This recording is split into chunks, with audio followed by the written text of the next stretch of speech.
शिल्पी घर के काम से फ्री होती तो बोर होती, जिसके बाद उसने घर में ही दुकान खोलने की सोची।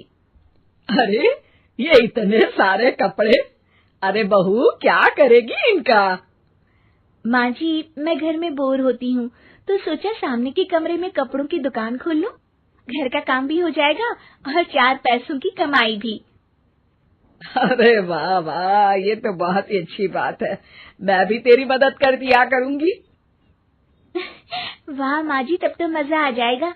अब हम दोनों मिलकर खूब पैसे कमाया करेंगे। अब क्या था, सास बहू का काम चल पड़ा। एक दिन, अरे राकेश की माँ, सुनती हो? कहाँ चली गई? भूख के मारे पेट में चूहे कूद रहे हैं। अरे नंदिनी, कहाँ हो? भूख लग रही है। पापा कहाँ है माँ? पता नहीं बेटा, भूख लग रही है। आज तो किसी ने चाय भी नहीं पूछी। तभी सास बहू घर के अंदर ढेर सारे सामान के साथ आती हैं और वो भी हंसती हुई।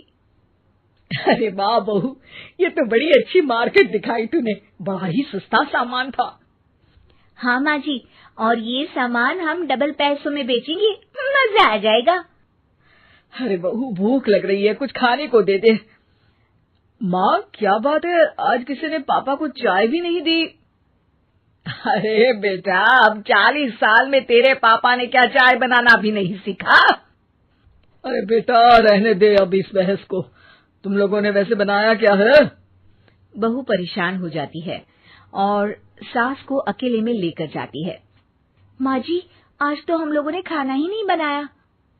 अरे बेटा, बाहर के छोले भटूरों से पेट इतना भर गया कि याद ही नहीं रहा कि घर में ये लोग भी हैं खाना खाने के लिए। अब क्या किया जाए? तभी घर में एक महिला आती है। जी, वो सुना है आप लोगों की यहाँ साड़ी बिकती है, जरा दिखाएंगे क्या? हाँ हाँ, क्यों नहीं। माँ जी, आप इन्हें साड़ी दिखाइए, मैं तब तक पिताजी और इनके लिए खाने का इंतजाम करती हूँ। सास उस औरत को लेकर सामने वाले कमरे में चली जाती है जहाँ उन लोगों ने दुकान खोली थी। वहीं बहू भी किचन में चली जाती है। अब इतनी जल्दी क्या बनाऊं? पापा जी तो खाने के लिए भी बैठ गए हैं। आइडिया, मैं खाना बाहर से ही ऑर्डर कर देती हूँ। थोड़ी देर में खाना आ जाता है और बहू टेबल पर खाना लगा देती है। हे भगवान, कितनी कड़वी दाल बनाई है बेटा। नहीं नहीं पिताजी, वो क्या बात है नंदिनी, रोटी तो चबाई ही नहीं जा रही है, लग रहा है रबड़ खा रहा हूँ। एक तो इतने महंगे होटल से खाना मंगवाया और वो भी इन लोगों को पसंद नहीं आया। तभी सास नोट गिनती हुई बाहर आती है। वाह माँ जी, बड़ी कमाई हुई लगती है। हाँ, मैंने वो 2000 वाली साड़ी 3000 में बेच दी। अरे वाह माँ जी। दोनों सास बहू बहुत खुश हो जाती हैं।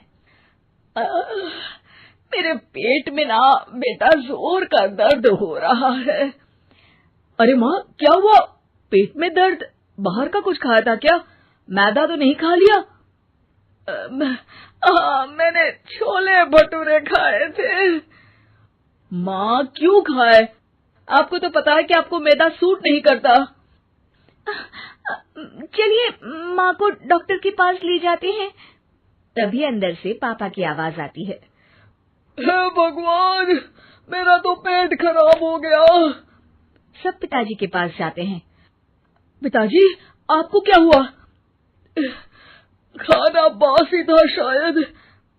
अरे पिताजी, नंदिनी जानती है कि बासी खाने से आपकी तबीयत खराब हो जाती है, तो वो ऐसा क्यों देगी, है ना नंदिनी? वो खाना मैंने बाहर से ऑर्डर किया था। मैं और माँ दुकान का सामान लेने गए थे, इसलिए खाना नहीं बना पाए। क्या नंदिनी, दुकान के चक्कर में तुमने तो सारे घर का हाल बिगाड़ रखा है। चलो अब माँ और पापा को लेकर अस्पताल चलते हैं। अस्पताल में जाने पर डॉक्टर कहते हैं, हाँ, इन दोनों को तो एक दिन के लिए एडमिट करना पड़ेगा। क्या? क्यों? पेट ही तो खराब है ना। हाँ, तो घर ले जाइए ना, अगर लग रहा है कि कोई बड़ी बात नहीं है और हम सिर्फ पैसा कमाने के लिए इन लोगों को एडमिट कर रहे हैं। नर्स, जरा इन लोगों को बिल तो दे देना। चलिए, मैं आप लोगों को पैक हित समझा देती हूँ। जब बहू के हाथ में बिल आता है, हे भगवान, 60,000 रुपए! इतना तो मैंने कमाया भी ना था। अब समझ गई कि कमाई के चक्कर में घर के लोगों की सेहत के साथ मैं खिलवाड़ कर रही थी।